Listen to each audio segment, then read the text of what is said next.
Estilos de enfrentamento, o que são, como nós podemos entendê-los. No vídeo anterior eu falei um pouco a respeito de crenças e esquemas que nós formamos na nossa infância. Se você não assistiu o vídeo anterior, dá uma pausada nesse aqui, vai lá, assiste o vídeo anterior para poder entender melhor do que vamos falar aqui nesse vídeo.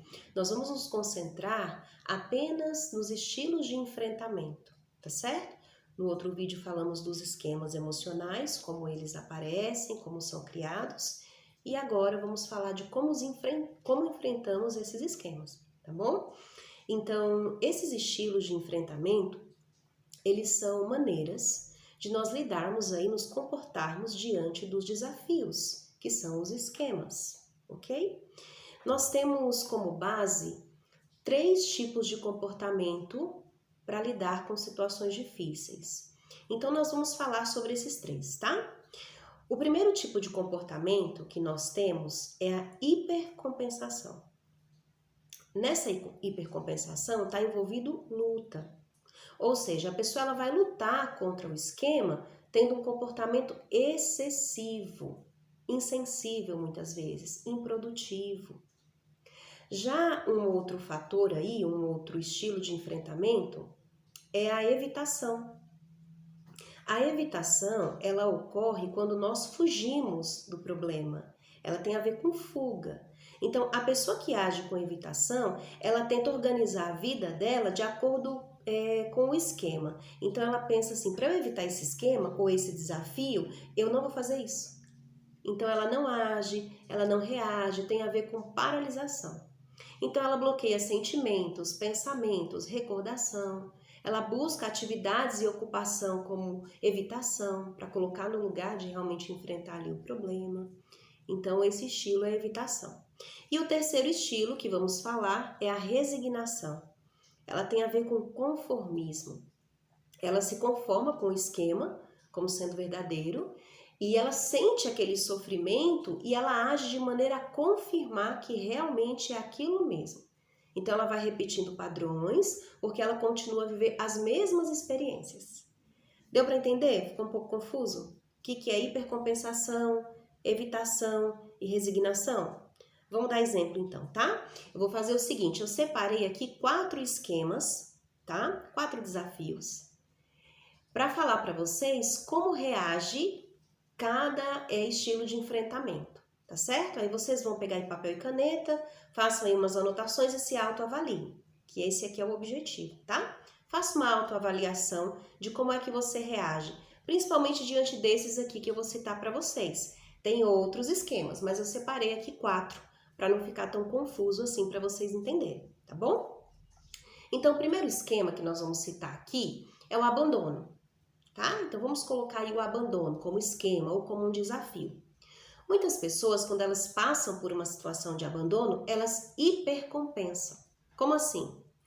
Elas vão se agarrar ao parceiro, seja ele parceiro amoroso, amigo, não importa.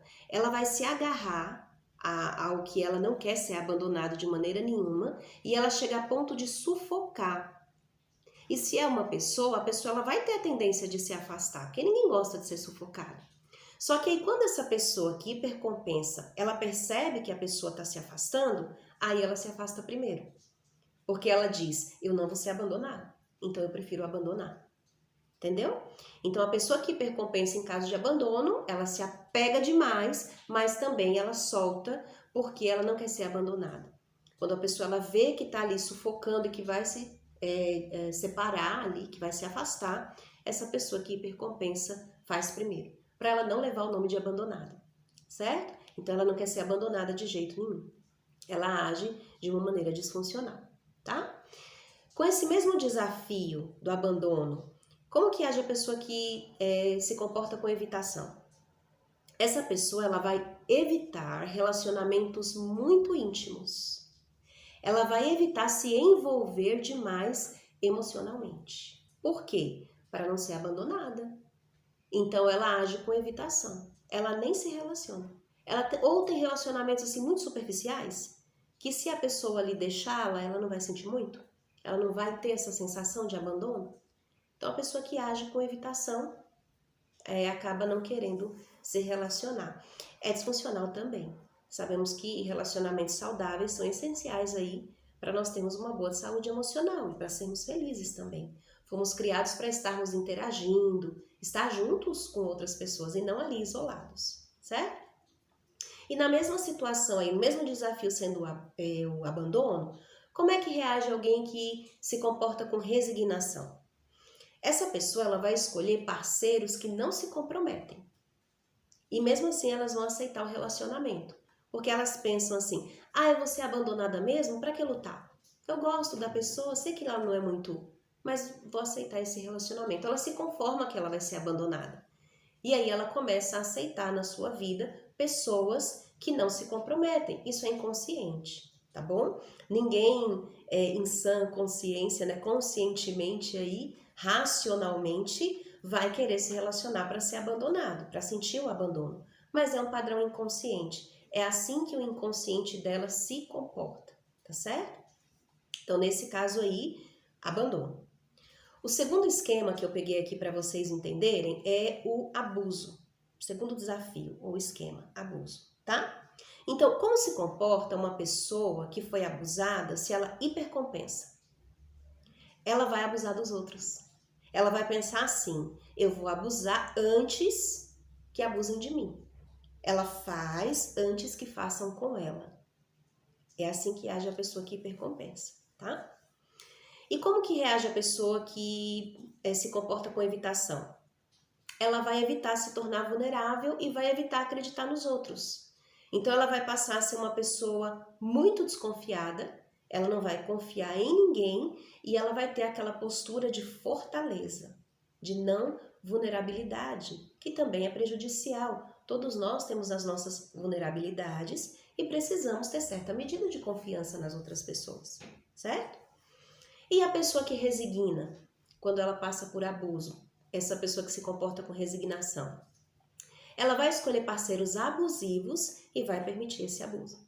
Então, inconscientemente, ela diz, eu já fui abusada mesmo tantas vezes, então não tem problema ser mais uma vez. Inconscientemente, tá certo? E quando a gente fala aqui de abuso, a gente não quer falar só de abuso sexual. Tem também outras formas de abuso, né? Como nós somos tratados, quando alguém fala conosco, abuso psicológico. Então, tem vários tipos de abuso que entram aqui dentro desse esquema ou dentro desse desafio, tá? Terceiro esquema que eu coloquei aqui para vocês, dependência. Uma pessoa que ela passou por uma situação de dependência, em que ela precisou depender muito. Como que a pessoa que hipercompensa vai reagir depois disso? Ela vai se tornar tão autossuficiente que ela não vai pedir ajuda para ninguém. Ela não vai aceitar ajuda e ela vai aceitar fazer tudo sozinha.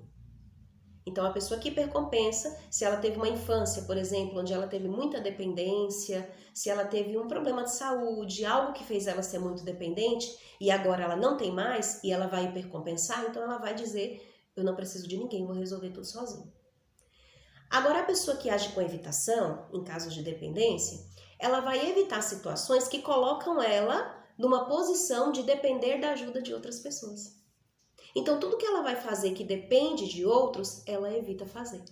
Ela prefere nem fazer. Se ela não consegue fazer sozinho, ela prefere nem fazer. Certo? O que age com hipercompensação vai fazer sozinho. O que age com evitação prefere nem fazer. E o que age com resignação? Essa pessoa ela vai sempre pedir ajuda para outras pessoas, para tomar decisões importantes na vida. Ela sempre vai perguntar, o que você faria no meu lugar? Eu não faço isso porque ninguém me ajuda, eu não faço isso porque ninguém me apoia. Então ela vai sempre depender de alguém para fazer as coisas dela, certo? E como último aqui eu coloquei para vocês, um esquema ou desafio, o fracasso. Como que lida com o fracasso uma pessoa que hipercompensa? Essa pessoa ela vai correr atrás do sucesso incansavelmente, para ela provar que ela não é fracassada. Então, se alguma situação na vida, ou familiar, ou de infância, ela viveu ali em meio à família sofrendo muitos fracassos, ela vai crescer com essa ideia. Eu não vou ser fracassado, eu vou lutar, eu vou ser incansável. E ela corre atrás do sucesso, de uma maneira disfuncional, tá? Já a pessoa que age com evitação, em caso de fracasso, ela vai evitar desafios profissionais. Ela vai procrastinar tarefas importantes, porque ela quer evitar o fracasso. Então, se uma tarefa é muito importante, ela fica jogando para frente, depois eu faço, depois eu faço. E aí ela vai evitar. Fica naquela zona de conforto, não se arrisca a fazer coisas diferentes porque não quer fracassar. Já a pessoa que age com resignação, ela vai fazer as coisas com pouca dedicação ou de forma descuidada, porque ela já se conformou com o fracasso. Ah, eu sou fracassado mesmo, para que eu vou fazer isso aqui? Para que eu vou gastar mais energia com isso aqui? Eu sei que eu vou fracassar mesmo. Então ela até faz, mas ela faz de uma maneira mais desleixada, mais descuidada. Também é uma forma disfuncional. Então, vocês conseguiram entender aqui as diferentes maneiras de reagir diante de situações difíceis? Pare e pensem aí, como é que vocês estão lidando? E tem uma pergunta que às vezes os pacientes me fazem: eu posso misturar esses estilos de enfrentamento? Sim. Por exemplo, às vezes eu posso lidar com abandono com hipercompensação. Já na questão do fracasso, eu posso lidar com resignação. Entendeu? Eles podem se misturar, isso pode acontecer. Só que é importante a gente identificar. Então, se você está passando por um desafio agora, nesse momento, eu citei aqui, né? Abandono, dependência, fracasso, abuso, tem outros desafios aí. Então, analise como é que você está reagindo agora. Você está lutando demais, né? De uma maneira disfuncional, você está evitando o problema ou você está se conformando? De uma maneira que você diz, não tem jeito mesmo, eu não vou nem lutar. Como é que você está reagindo diante do problema? E aí, depois de analisar, né, a pessoa pensa, tá, e se eu analisar, o que eu ganho com isso? É comprovado, tá, gente, cientificamente, aí, em estudos de caso, estudos em grupo, que só o fato de você identificar já te ajuda. O primeiro passo é identificar. Por isso que eu dou aqui sempre para vocês essas orientações e falo, anotem, se analisem. Porque quando a gente identifica um problema, a gente está consciente dele, quando a gente vai se comportar daquela maneira, você fala, eita, agir com evitação, agir com hipercompensação, agir com resignação. Então é o primeiro passo para a mudança. Agora, se o fato de você perceber e mesmo assim continuar fazendo, pode ser que você precise de uma ajuda um pouco mais assistida nesse caso.